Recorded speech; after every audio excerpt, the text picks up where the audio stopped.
श्रोते हो नमस्कार. इंद्रधनुष्य या कार्यक्रमात मी मंजिरी गोखले आपलं मनापासून स्वागत करते. श्रोते हो, आज आपल्या स्टुडिओमध्ये आम्ही एका बहुआयामी व्यक्तिमत्वाला आमंत्रित केलं आहे. स्वागत करूया प्राध्यापक डॉक्टर राहुल मराठे यांचं. डॉक्टर मराठे गेली 32 वर्ष अध्यापन क्षेत्रामध्ये आहेत. सध्या लांजा इथल्या कला, वाणिज्य आणि विज्ञान महाविद्यालयात ते हिंदी विभागाचे सहाय्यक प्राध्यापक म्हणून काम करत आहेत. डॉक्टर मराठे अध्यापन क्षेत्राइतकंच इतरही अनेक क्षेत्रांमध्ये कार्यरत आहेत. आजच्या मुलाखतीमधून त्यांच्या या कार्यक्षेत्रांविषयी आपण जाणून घेणार आहोत. नमस्कार डॉक्टर, कार्यक्रमात आपलं स्वागत आहे. तर सुरुवातीला आम्हाला जाणून घ्यायला आवडेल की तुम्ही राष्ट्रीय सेवा योजनामध्ये जे काही काम करताय त्याविषयी आम्हाला जाणून घ्यायला खूप आवडेल.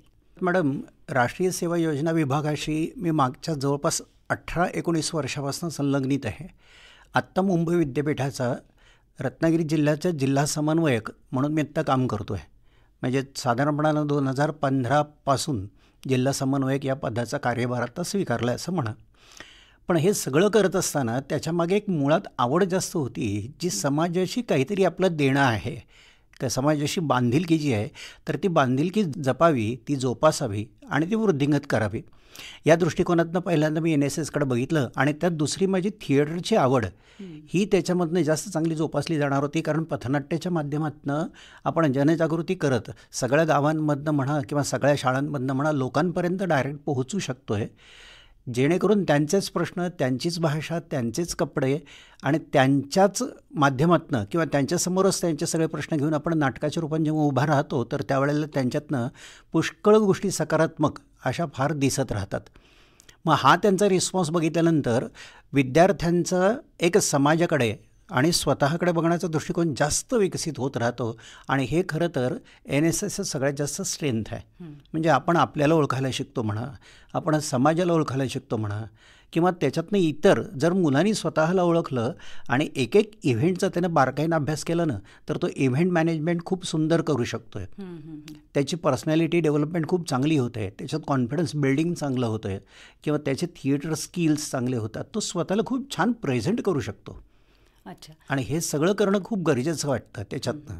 यासाठी तुम्ही कुठल्या विषयांची निवड करता? यासाठी वेगळे प्रोजेक्ट्स आहेत. म्हणजे जसं आता ते 2 पद्धतीनं आपण काम करतो ते NSSमध्ये. एक तर डायरेक्ट समाजामध्ये जाऊन समाजातल्या प्रश्नांशी त्यांना जास्त भिडण्याचं काम करतो आणि दुसरं एक व्याख्यानांच्या माध्यमातून. बरं. मग असं समाजातले प्रश्न घेऊन त्यांना भिडताना आता मागच्या वर्षी पाण्याचा प्रश्न निर्माण खूप झाला होता. जिथं तिथं पाण्याची गरज होती. मग ही गरज विद्यार्थ्यांनीच ओळखली. अच्छा. आणि विद्यार्थ्यांनीच आपल्या काही गावांची निवड केली आणि तेच मुलं सांगायला आली की सर इथे या ठिकाणी जर आपण छोटे बंधारे घातले आणि ते आत्तापासूनच घालायला सुरुवात केली सप्टेंबर-ऑक्टोबरच्या दरम्यान तर किमान आपल्या शिमग्यापर्यंत लोकांना चांगला त्याचा पाण्याचा पुरवठा होऊ शकतो. हा एक अँगल मुलांकडेच आणि मुलांचा गावाकडे बघण्याचा दृष्टिकोन हा जर बदलला ना तर त्याच्यात बराचसा फायदा होऊ शकेल. अच्छा. म्हणजे या अनुषंगाने तुम्ही पथनाट्याचं लेखन आणि त्याचं दिग्दर्शन केलं? हो. पथनाट्यच फक्त नाही तर त्याच्याबरोबर आत्ता NSSमध्ये आणखीन एक गोष्ट असते की सलग 2 वर्षाचा हा विद्यार्थ्यांनी घ्यायचा असलेला कोर्स आहे. प्रत्येक वर्षी 120 तास असं मिळून 2 वर्षाचे 240 तास आणि त्याच्यात एकदा 7 दिवसांचं शिबिर विद्यार्थ्यांनी करावं हे अपेक्षा आहे. पण ते 7 दिवसाचं शिबिर एकदा विद्यार्थ्याचं झालं ना तर त्याच्यात प्रचंडच बदल होतो. खूपच सकारात्मक बदल होतो. स्वतःकडे बघण्याचं सुद्धा आणि आपल्याच गावाकडे तो एका नव्या दृष्टिकोनातून बघायला लागतो. म्हणजे त्याचं एक उदाहरण असं सांगतो की आत्ता मध्यंतरी मी एका डॉक्टर धर्माधिकारी यांचं एक भाषण ऐकलं होतं. त्याच्यात त्यांनी असं म्हटलं होतं की कोकण हे आत्ता वृद्धाश्रम अख्खं कोकण झालं आहे आणि इथलं जे यंग जनरेशन आहे सगळं पॉप्युलेशन पुणा मुंबईच्या दिशेनं जास्त जात राहत आहे. मग ते थोपवेल कसं, इथंच राहील कसं, इथंच त्यांना रोजगार उपलब्ध होतील कसे आणि मग इथलंच ॲग्रिकल्चर असेल, मग इथलंच टुरिझम असेल, मार्केटिंग इथलंच असेल तर त्या सगळ्या संदर्भात ह्या तरुणांनी आपल्याच गावात किती पोटॅन्शियल आहे हे नव्यानं बघावं याचा जास्त आम्ही विचार करतो आणि याच्यावर जास्त फोकस करतो. आणि मग त्या कुठं छोटे छोटे कुटीरोद्योग म्हणा, कुठं पशुपालनाचं म्हणा, हे असे वेगळे वेगळे प्रशिक्षण द्यायचा सुद्धा आता प्रयत्न आम्ही करतो आहोत. म्हणजे जेणेकरून ती मुलं इथंच राहावीत. ती मुलं नोकरीच्या शोधार्थ बाहेर शक्यतो जाऊन नाही आहेत. हा त्यामागचा प्रयत्न आहे. अच्छा. खूपच छान हा विषय तुम्ही हाताळताय सर. राष्ट्रीय सेवा योजनेकडून आपण काही प्रकल्प हाती घेतलेले आहेत, तर त्याच्याविषयी सांगा आम्हाला. हां, राष्ट्रीय सेवा योजनेकडनं आम्ही मॅडम 2 खूप चांगले प्रकल्प हाती घेतलेत. त्या प्रकल्पांमध्ये पहिला एक प्रकल्प येतो ज्याला आम्ही लोकसाहित्य संकलन असं म्हणतो. आमचे मराठी विभागाचे प्रमुख आहेत डॉक्टर महेश बावधनकर, त्यांच्या प्रेरणेतनं आम्ही हा खरं तर सुरू केला प्रकल्प. आणि याला विषम चौघुले नावाचे मराठीतले ख्यातनाम समीक्षक आहेत, त्यांनीसुद्धा या प्रकल्पाला गौरवलं होतं. आत्ता आम्ही ज्या ज्या वेळेला 7 दिवसांच्या शिबिराकरता जातो तर तिथल्या वृद्ध महिलांना भेटलो किंवा इतर वृद्धांना भेटलो तर लक्षात एक येतं की त्यांच्याकडं मुखोद्गत असलेलं परंपरागत पद्धतीचं बरंच साहित्य आहे. हो, म्हणजे हातग्यातली आहे, गाणी आहेत, नंतर लग्नातली आहेत, वारशातली आहेत किंवा इतर सगळे वेगळ्या वेगळ्या सण समारंभाला भारतीय संस्कृतीत वेगळं महत्त्व आहे. आणि मग त्या प्रत्येक सण समारंभ वेगळ्या वेगळ्या पद्धतीनं साजरा करतो आणि तो आनंदात करत असताना त्याची काही गीतं आहेत, त्याची काही म्हणी आहेत, त्याची काही कोडी आहेत. अच्छा. आणि त्या कोड्यांची काही किंवा उखाणे काही आहेत तर त्यांची काही उत्तर आहेत आणि ती खूप सुंदर आहेत, खूपच सुरेख. मग ही अशीच वाया जायला लागली आहेत कारण त्यांची एक पिढी जेव्हा लोप पावते तर आत्ताच्या जनरेशनला ते टिकवून ठेवण्याचं म्हणजे तितकं टिकून ठेवलेलं नाही असं दिसतं. आणि मग अशा वेळेला या विद्यार्थ्यांनी त्यांच्याबरोबर बसून त्यांचेच अशीच गप्पा मारत त्यांच्याच भाषेत बोलत त्या महिलांना जेव्हा बोलतं करायला सुरुवात केली तर त्यावेळेला काही रेकॉर्डिंग आत्ता आमच्याकडे उपलब्ध असं आहे. म्हणजे एक प्रसंग त्यातला असा की 90 वर्षाच्या एका वेरवलीमधल्या म्हातारी महिलेनं सांगितलं होतं एक 8-10 वर्षापूर्वी की हे मी तुझ्याकडे देतीये, मग हे तू ठेवायचंय का टाकायचंय तू बघ, कारण माझ्याबरोबर नाहीतर ते जाणारच होतं म्हणून. आणि त्याचं रेकॉर्डिंग अजूनही आपल्याकडे उपलब्ध होतं. किती छान आहे हे. कारण नाहीतर ही लोककला लोकगीतं लोपच पावणार ना, कारण ही पिढी गेल्यानंतर ती पुढे जाण्याची शक्यताच नाहीये. अगदी बरोबर. तर खूप उत्कृष्ट काम सर तुम्ही करताय. ह्याचं काही उदाहरण तुम्ही आम्हाला देऊ शकता का? अशी खूप आहेत की ज्याची उखाणे बऱ्याच वेळेला महिला घेतात की आकाशातनं पडली घार, तिला मारली ठार, रक्त पिते गुटू गुटू, मांस खाते कुरू कुरू.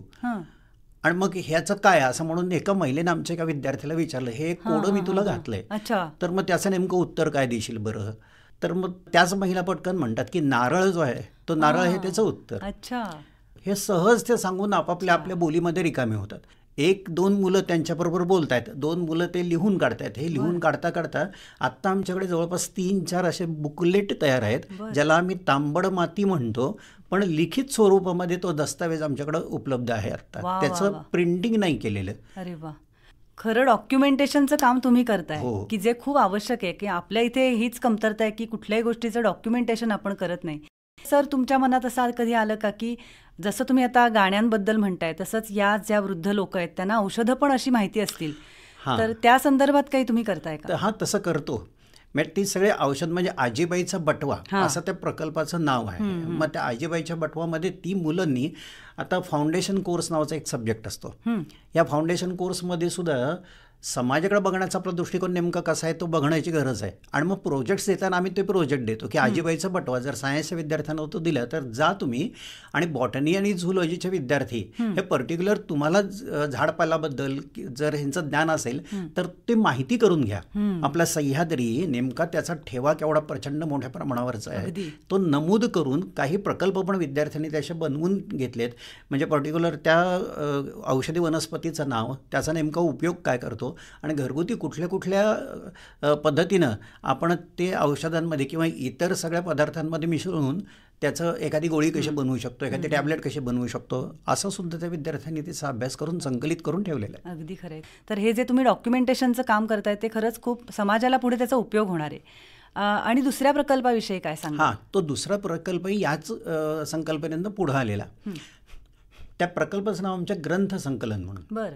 म्हणजे आत्ता बरेच आपण लोक सहज जाता जाता पुस्तकं विकत घेतो आहोत. माझं पुस्तक वाचून संपून झाल्यानंतर मी ते माझ्याच लायब्ररीत एका कपाटामध्ये ते सजवून ठेवतो, येणाऱ्या जाणाऱ्यांना कदाचित त्याचा उपयोग होईल म्हणून. पण कोणी वाचक ते घेऊन जातो, कधी तो परत देत पण नाही, मग असं पुस्तक माझं निघून जातं. मग अशा वेळेला विद्यार्थ्यांना मी या पद्धतीनं मोटिवेट करतो की तुम्ही राहत असलेल्या गावाच्या आणि घराच्या जवळ असलेल्या 10 लोकांना भेटा, त्या लोकांना ह्या ग्रंथ संकलन प्रकल्प कशाकरता आपण राबवतोय ते सांगा. त्यांच्याकडं असलेली जी त्यांची जुनी पुस्तकं आहेत पण जी वाचनीय आहेत आणि आत्ता दुर्मिळ आहेत अशी काही पुस्तकं जर तुम्ही असाल तर ती गोळा करा आणि गोळा करून कॉलेजमध्ये घेऊन या. दरवर्षी मॅडम आत्तापर्यंत आपण जवळपास 15 वर्ष झाली हा प्रकल्प राबवतो आहोत आणि दरवर्षी 550 ते 600 पुस्तकं आपल्याकडे जमा होतात. त्याच्यानंतर आम्ही सॉर्टिंग करतो. मग मराठी शाळेतल्या मुलांना कुठली गोष्टीने, कुठल्या कथाने, कुठलं ज्ञान हे त्यांना देण्याची गरज आहे, तर ती पुस्तकं त्या मराठी शाळांना देतो. हायस्कूलच्या मुलांकरता कुठली गरजेची आहेत आणि आपल्या कॉलेजच्या विद्यार्थ्यांना MPSC UPSCचे जी पुस्तकं आहेत तर ती कशी इथे ठेवता येतील, म्हणजे असं बऱ्याच हायस्कूल्सना अशी पुस्तकं दिली आहेत. आणि याच एका प्रकल्पातनं किंवा याच संकल्पनेनं आमचे कोऑर्डिनेटर होते NSSचे प्राध्यापक सुधीर पुराणिक सर म्हणून. त्यांचं मोटिवेशन असं होतं की गावामध्ये आता ग्रंथालय चळवळ सुरू करा आणि प्रत्येक NSS युनिटनं आपल्या दत्तक गावामध्ये एक ग्रंथालय काढावं, मग तिथल्या ग्रामपंचायतीचं सहकार्य करावं आणि आपल्या लांजा महाविद्यालयानं कोर्टमध्ये ग्रामपंचायतीचं सहकार्य करून ग्रंथालय काढलं. 101 पुस्तकं त्यांना दिली, गावानी आपली पुस्तकं गोळा केली आणि ग्रामपंचायतीच्या सहकार्यानं ते ग्रंथालय आज चालू आहे. अरे वा, खूप छान आहे. आमचं ऋण म्हणून दत्तक गाव होतं, तिथं सुद्धा ग्रामपंचायतीच्या सहकार्यानं हे चालू आहे ग्रंथालयाचा प्रकल्प.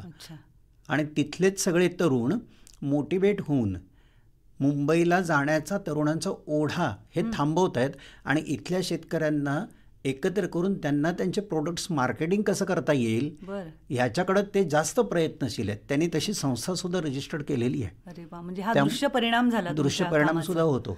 याच अनुषंगाने आपल्याला विचारायचं आहे की एक मायनर रिसर्च प्रकल्पाविषयी आपण सांगत होतात, तर उत्सवी रंगभूमीचा अभ्यास याविषयीचा आपला मायनर रिसर्च प्रकल्प आहे, तर याविषयी काय सांगा? हां मॅडम, मला मुळात मी बेसिकली थिएटरचा जास्त आवड मला थिएटरची आहे, कारण माझं PhDचा विषयसुद्धा तोच आहे. म्हणजे मराठी आणि हिंदी या दोन्ही भाषांमधल्या सामाजिक नाटकांचा तुलनात्मक अभ्यास.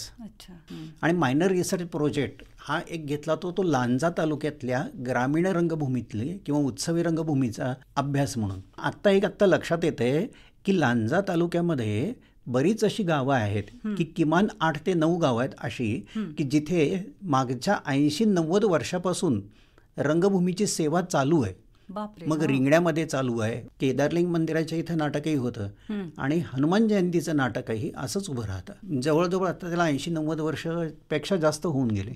वाकेड म्हणून गाव आहे, तिथंच चालू आहे. पण त्या वाकेड गावाचं वैशिष्ट्य असं, पौराणिक नेपथ्य ते सुद्धा ते आपल्या इथे जशास तसं उभं करतात. खर्च किती करायला लागला तरी चालेल. आणि त्यांची अपेक्षाच अशीच आहे की त्याच गावातल्या महिला ज्या विवाह करून गेलेल्या आहेत ना, तर त्याच महिला आपल्या या नाटकांमध्ये काम करायला येतात. म्हणजे ती त्यांची नाळ ते जोडून आहेत, म्हणजे गावाशी जोडून आहेत आणि गावाला एकत्र आणण्याचा तो एक खूप चांगला प्रयत्न असतो खरं तर हा रंगभूमीचा. म्हणजे अनेक वर्षांपासून हे सातत्याने करणं सोपी गोष्ट नाही. आपण अनेक पथनाट्यांचं लेखन आणि दिग्दर्शन सुद्धा केलंय, तर त्याविषयी पण आम्हाला जाणून घ्यायला आवडेल. हां, मग कारण पथनाट्य हा मुळात प्रकार आहे ना, हा डायरेक्ट लोकांशी भिडणारा प्रकार आहे. तिथं कुठलाही मुखवटा नाही आणि जिथं आपण उभा राहू ते आपले रंगमंच आहे. चेहऱ्याला कोणताही मेकअप नाही. भाषा त्या लोकांची, जे समोर ऑडियन्स आहे त्यांचा, कपडे त्या लोकांसारखेच, म्हणजे भाषेचंही कोणतं बंधन नाही. त्या लोकांशीच चर्चा करून त्या लोकांचेच प्रॉब्लेम डोळ्यासमोर ठेवून तिथंच उभं राहायचं आणि तिथंच नाटक प्रेझेंट करायचं. पण प्रेझेंट करत असताना आपण त्यांच्याशी एवढं मिळून मिसळून गेलो असतोय की त्यांनाच असं वाटतं की माझ्याच घरातलं दृश्य हे दाखवत आहेत काय की, आणि म्हणजे मी कुठं चुकतो हे त्याच लोकांना इथं लक्षात यायला लागतंय. आणि त्यामुळं बऱ्याच वेळेला जेवढा परिणाम एका मोठ्या चित्रपटाने एखाद्या नाटकाने होत नाहीत, तेवढा सगळ्यात जास्त परिणाम या पथनाट्याच्या भूमिकांमधनं होत राहतो. आपले खूप मोठे काही कलाकार आहेत, तर ते कलाकार मकरंद अनासपुरेंसारखा कलाकारसुद्धा या पथनाट्याच्या मुशीतून घडलेला कलाकार आहे. कुठले कुठले विषय हाताळले तुम्ही याच्यासाठी? मग याच्यात सगळे पर्यावरणाचे, म्हणजे आम्ही महाराष्ट्र शासनाचा जो 2 कोटी 4 कोटी असे जे वृक्षारोपणाचे प्रोजेक्ट होते की नाही, तर त्यावेळेला सगळ्या रत्नागिरी जिल्ह्यामध्ये वृक्षारोपणाचा हाताळला आहे. आणि मला जास्त आठवतं ते म्हणजे स्त्री सुरक्षेच्या संदर्भात, म्हणजे स्त्रियांचा जन्म स्वीकारायला हवा याकरता म्हणून आम्ही 85 ठिकाणी पथनाट्य केलं होतं पुऱ्या रत्नागिरी जिल्ह्यामध्ये. संबंध वर्षभर वेगळ्या वेगळ्या ठिकाणी जाऊन ते करत होते. उद्देश त्याच्या मागचा एकच की सादर करणाऱ्या 25 मुलांपैकी 5 मुलांनी जरी ठरवलं की की स्त्रीचा जन्म नाकारायचा नाही, तो स्वीकारायला हवा, तरीसुद्धा तो सक्सेस रेट सगळ्यात जास्त असेल. नक्कीच.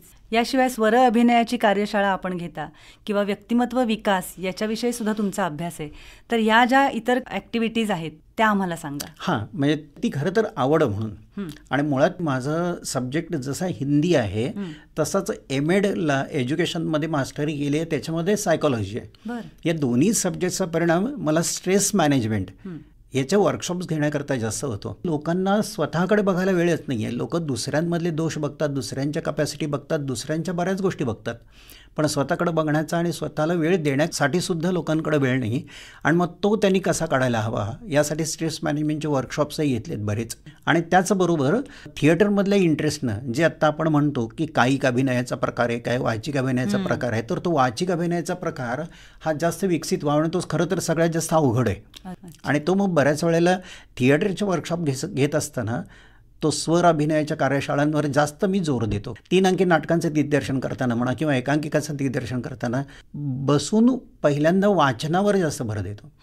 ते ज्या वेळेला वाचन तुमचं परफेक्ट होईल त्यावेळेला थिएटरवर आपण उभा राहू, आणि मंचावर उभं राहिल्यानंतर ते आपोआपच ते आत्मसात होतं आणि करायला येतं. आता प्रत्येक शब्दांवर जोर देताना आपण ज्या वेळेला बोलायचा प्रयत्न करतो तर त्यावेळेला त्या आरोह अवरोहातनंच आपोआपच त्याचा अर्थ बदलतो. आता नुसतं सुकन्या म्हणणं आणि सुकन्या म्हणणं या दोघांमध्ये फरक आहेच की. किंवा लिटरेचर आम्हाला परत ही गोष्ट शिकवतं, बिटवीन द लाईन्स त्याचा जो अर्थ आहे तो अर्थ समजून घेण्याची ताकद लिटरेचर देतं.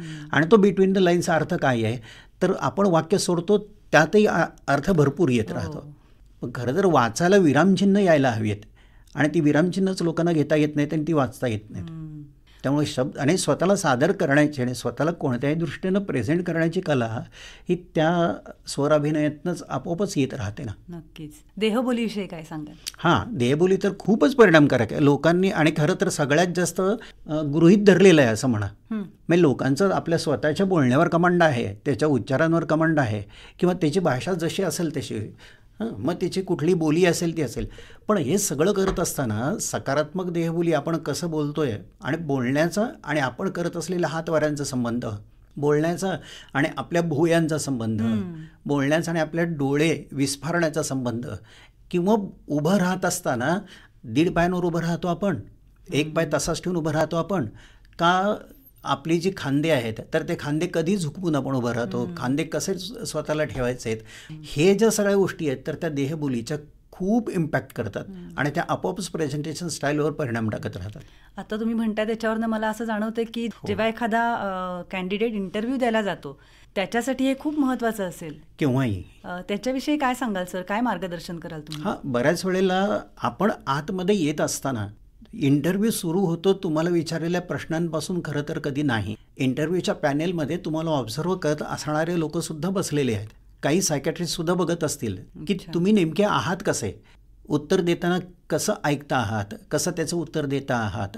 आणि आतमध्ये आपण नॉकिंग करून आत येऊ का म्हणून विचारल्यापासून ते बसून परत जाईपर्यंत तुमच्या बॉडी लँग्वेजचं निरीक्षण करणारे सुद्धा लोक आहेत.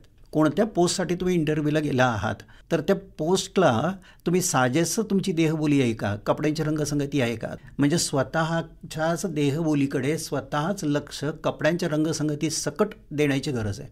म्हणजे इतक्या बारकाव्या आहेत, कारण उठत असताना आपण गडबडीमध्ये फाईल घेऊन ज्या वेळेला निघून जातो किंवा सुटलो बुवाचं एक्सप्रेशन करून निघून जातो, तर ते पाठमोरेसुद्धा तुम्हाला निरीक्षण करणारे लोक आहेतच इतके.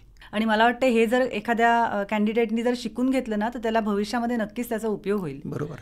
श्रोते हो, आपण ऐकताय डॉक्टर मराठे. हे किती बहुआयामी आहेत ह्याच्यावरनं आपल्याला समजतच असेल. अजून एक त्यांच्या व्यक्तिमत्वातला आयाम आपल्यासमोर उलगडणारे ते म्हणजे त्यांची भटकंतीची आवड. तर कुठून ही आवड निर्माण झाली आणि त्याच्यासाठी तुम्ही काय करता? मी मुळात फिरस्ता जरा जास्तच आहे. अच्छा. मी फिरस्ता एवढाच करता की केल्याने देशाटन असं संतांनी सुद्धा सांगून ठेवलंय. जितकं तुम्ही बाहेर जाता, जितकं तुम्ही लोकांना पाहता, तेवढं तुम्हाला तुम्ही कोण आहात हे कळायला जास्त लागतं. त्यामुळे स्वतःचा शोध जर घ्यायचा असेल तर आपल्याला समाजात जास्त जाणं, तिथल्या लोकांना जाणून घेणं, तिथल्या फक्त जागा नाही बघायच्या तर लोक बघायचे, त्यांच्याशी बोलायचं. त्यामुळे आता जर मी फिरायला जात असेल तर कधी शक्यतो गुगल मॅप लावत नाही. आणि आपल्या चोखळलेल्या एकाच मार्गानं जातो असं कधीच होत नाही. म्हणजे जिथं आपल्याला नवीन जागा दिसते त्या रूटनं जायचा प्रयत्न करतो. मग तिथे जाऊन तिथं लोकांना भेटणं, त्यांना रूट विचारणं, गुगल मॅपचा आधार न घेता तेवढंच ती लोक कशी आहेत, कसा विचार करतायत किंवा किती सहकार्य करतायत हे तरी कळतं. किमान तिथे आपण 2-5 मिनिट जर थांबलो तर तिथे एखादा कप चहा घेतला तर त्याचा व्यापारसुद्धा होऊन जातो. आणि विचारण्यानं आपलं काहीच नुकसान होत नाही. लोक खूप छान मार्गदर्शन करत असतात आणि कोणीही तुम्हाला फसवण्याच्या भूमिकातनं अजिबात तुम्हाला मिसगाईड करायलाच्या भानगडीत पडत नाही. आणि खरी माहिती, ऑथेंटिक माहिती तिथे मिळते. म्हणजे टेक्नॉलॉजीचा वापर करावाच, तो करू नये असं म्हणत नाही मी, पण जिथं आपलं तोंड उघडून आपण लोकांना विचारू इच्छित असू आणि शकत असू तर ते आपण का करू नये. आणि त्यातनं ती एक गोष्ट जास्त दिसते की लोक कसे आहेत, ॲग्रिकल्चर सेक्टर त्याचं कसं आहे, मग कल्चर लोकांचं कसं आहे. कारण आम्ही भाषेचे प्राध्यापक म्हटल्यानंतर जास्त आमचं लक्ष तिथल्या संस्कृती आणि समाजाच्या देवाणघेवाणीशी जास्त आहे. कारण साहित्य समजून घेताना आपल्याला समाज पण समजायला पाहिजे. म्हणजे तिथल्या चालीरीती, रूढी, प्रथा, परंपरा ह्यासुद्धा समजण्याची आवश्यकता आहे. जर फिरलोच नाही, बघितलंच नाही तर ते साहित्य खऱ्या अर्थानं आकळणार नाही आणि ते कळण्याची गरज आहे. म्हणून फिरणं गरजेचं आहे.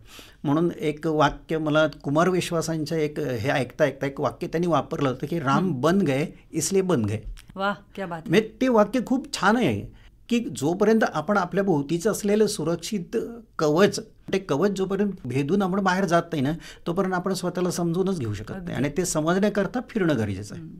आणि मला वाटते असे काही अनवट आपल्याला अचानक भेटून सुद्धा जातं काहीतरी की जे आपल्याला अपेक्षितच नसतं आणि अचानक आनंद मिळून जातो आपल्याला. आणि आपल्या कोकणामध्ये तर त्याची अजिबातच कमतरता नाही आहे. आता इथलेच सगळा सह्याद्री, कधीतरी आपण याची कल्पना करूया की त्यांच्या अंगाखांद्यावर कधीतरी 300 वर्षापूर्वी महाराजांच्या मावळ्यांच्या घोड्यांच्या टापांचे आवाज खेळलेले असतील. ही जरी कल्पना केली तरी अंग नुसतं मोहरून उठतं.